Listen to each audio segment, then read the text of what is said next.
తెలుసుకోవడం కోసం ఏం చేద్దామంటే కాలినడకతో తరగతి గది యొక్క పొడవు కొలతలు అనేది కూడా కాలినడకతో ఎన్ని వచ్చాయనేది గమనిద్దాం. పూర్విక గది పొడవు ఎంత వచ్చింది? 39. వెడల్పు 46. ఓకే. హృతిక నీది? 36. 51.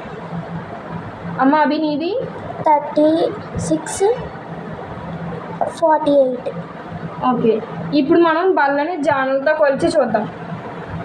ఇప్పుడు బల్లని మనం జానులతో ఎన్ని జానులు వచ్చింది అనేది కొలిచి చూడండి. పూర్వి ఎన్ని జానులు వచ్చినాయి నీకు? 4.5 వచ్చింది. హృతిక? 4 అక్క. అభి? 9 అక్క.